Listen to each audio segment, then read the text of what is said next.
I've been feeling so connected, more considerate of things I neglected, learning to respect it, never had expected.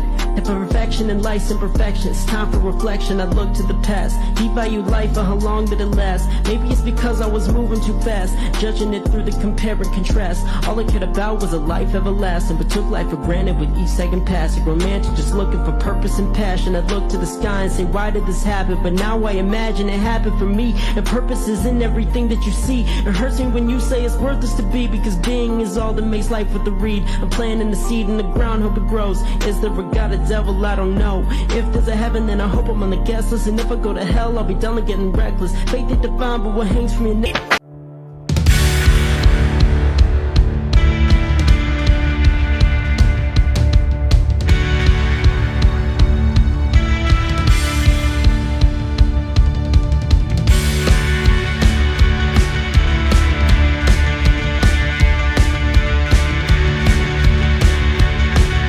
Interesting little conversation I'm about to have that you inspired. So last night I posted something about, literally posted that if you manifest stuff for other people, then it will show up in your life. And that is absolutely true. But healing yourself is what heals it for other people. So I guess it's just a balance of that. I have like little waves. The way I am with the people in my comments is completely different over the years, because I used to get super close to the people that would comment things, so much so that I considered them friends, and I would tag them in world events that we needed to heal together, and we'd text message with group chat, we'd heal, the stuff that was going on with the Tampa sewage stuff, or the weather control system, or sex trafficking, just all sorts of stuff. We would work on all sorts of world events together. But those groups of people that I would work on those world events with inevitably would leave me in September. And I couldn't figure out why. Well, I wasn't just focused on world events. I was focused on healing myself, healing my trauma. And when things would happen where there was disagreements or misunderstandings, I would look into healing it. They wouldn't. It was pretty much a balance of, or an imbalance of, Kat's life is really great, Kat's really happy, everything's working out for Kat, and she's healing the world like we are, but things aren't working out for me, and things aren't improving in my life. So Kat must be stealing our energy for herself and tricking us into healing these world events. So, basically, if you want to heal the world, heal your own trauma first. But if you want to manifest stuff for yourself, manifest things for others first. Yeah. Okay.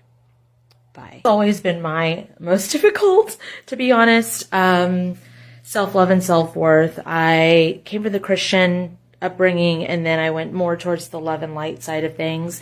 And I always battled with having a heart chakra that was way too fucking open and too fucking giving, and not being able to find a balance of it.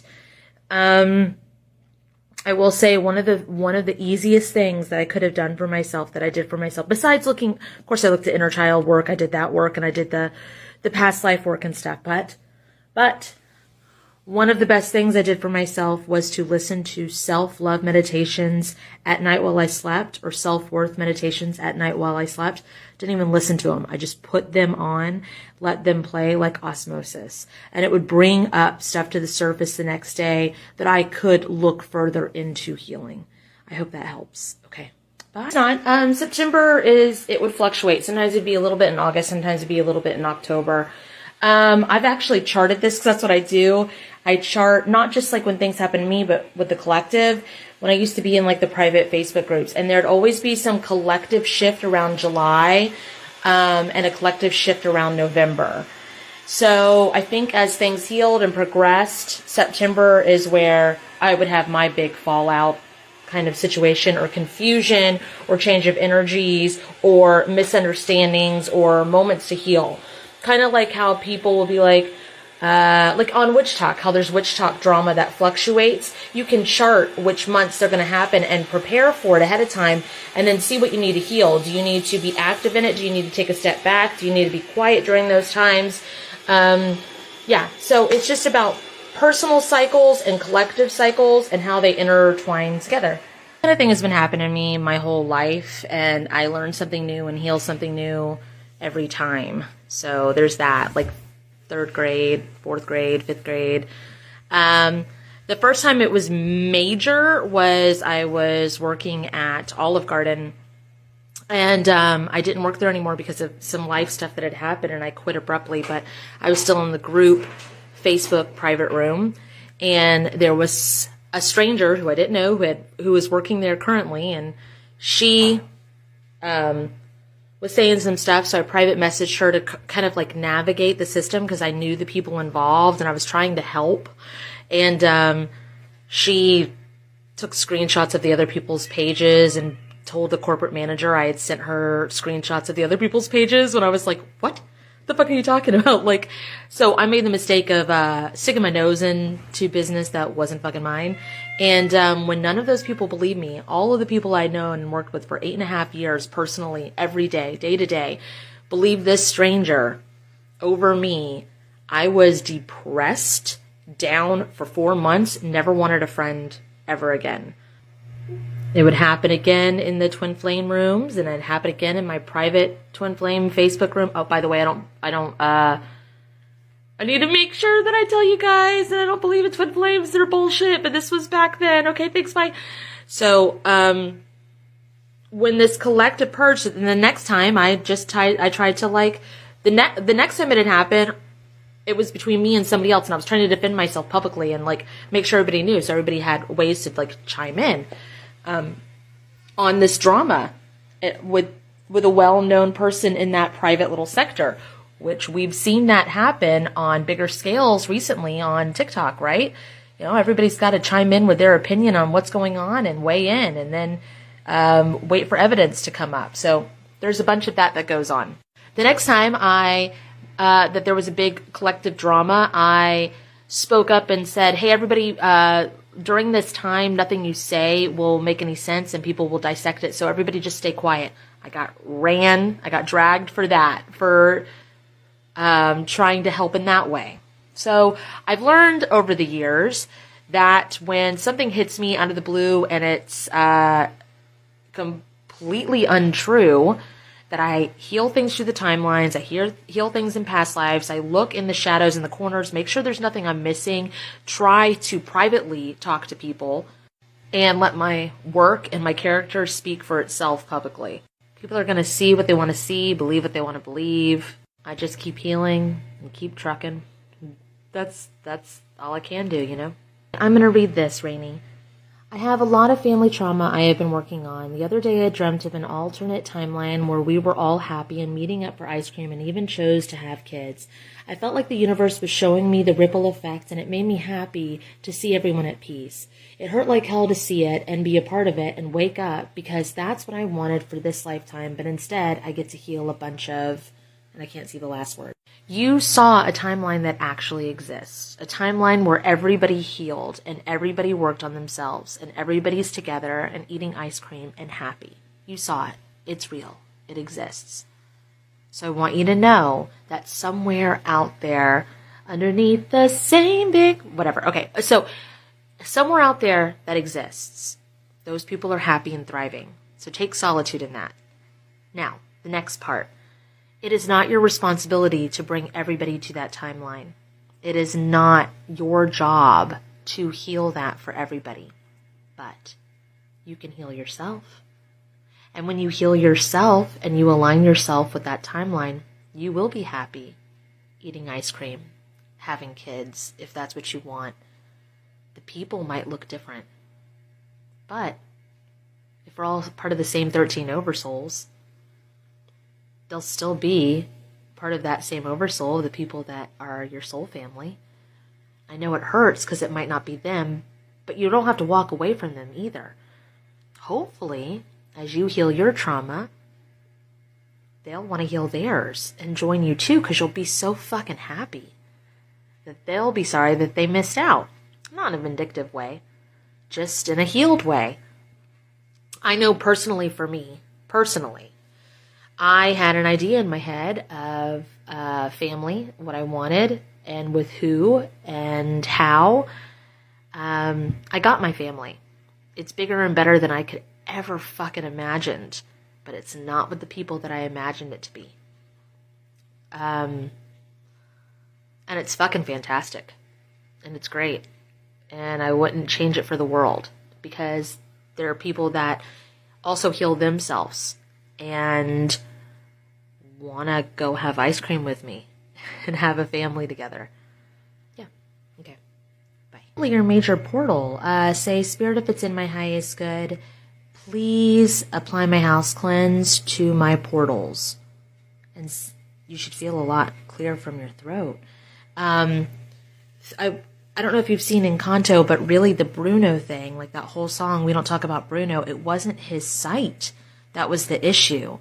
It was, he would speak on what he saw, and then people would clench on to what he said, and their reality would become it, instead of healing what it was. And then they would blame him for it, for speaking on it.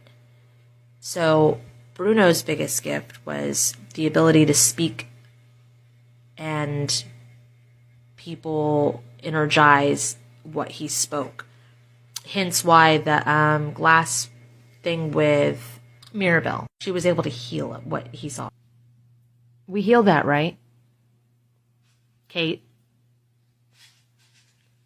we healed that, right? Is there anything left to heal about this? Kate?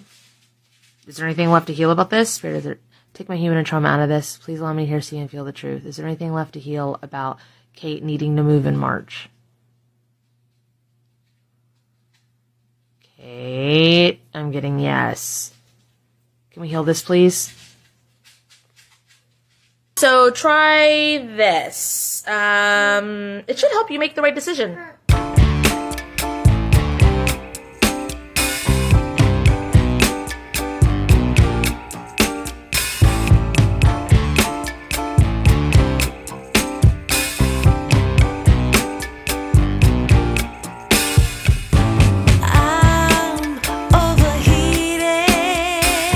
How are you? I'm good.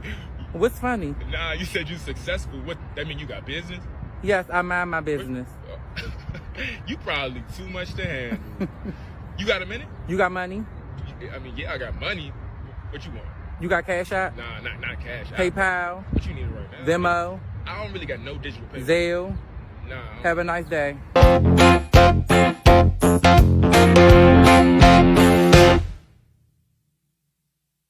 You get nothing.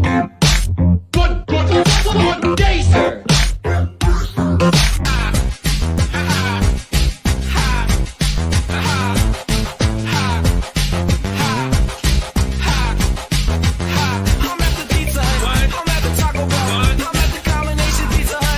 Of dirt.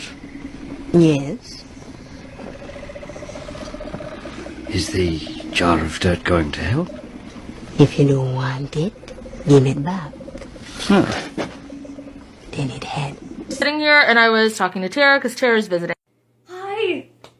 That's Tara. So we're sitting here talking and I was telling her, because Tara works with trees, and I was telling her about when I was little and I had a fernery behind my house and that I used to play in the ditches, and I went like this, I paused, and then Tara said, "That's a lot of glyphosate you were playing in." and I go, I knew you were going to say something like that. What the fuck is glyphosate? It is a carcinogen. Everyone usually knows it as Roundup. It is what most people use to get rid of weeds, and it makes your grass look perfect. But it's a carcinogen. And I don't know what carcinogen is, and she's like, basically it causes a lot of fucking cancer. And I was like, oh, cool. So we need to go work on younger me. And then Tara was like, well, I'm surprised you haven't done that yet. And I was like, I guess I was waiting for you. Cool. So then we went back and then I was like, what do we need to do? Like, how is it conducive for the plants? Like, what do we need to pull out? Do we need to pull out these toxins? What do we need to do? And she said we could naturally infuse it instead of the toxins with rosemary, garlic, and peppermint oil. So we pulled out the toxins, the carcinogens, and we infused it with the rosemary, peppermint oil, and garlic.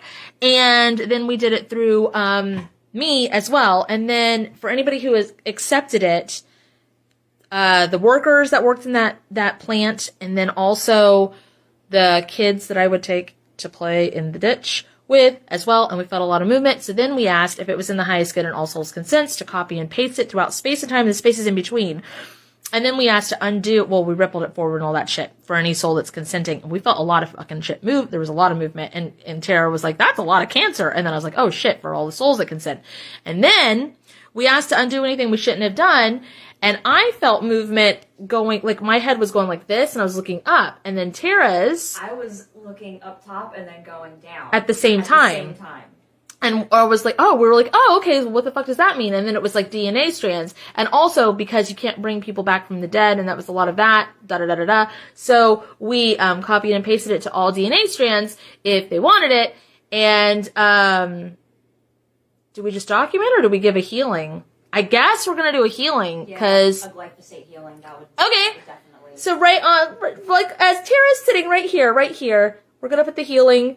Okay, goodbye! Tara just remembered something. We are also going to replace glyphosate with a mixture of Dawn dish soap and vinegar, because that is a natural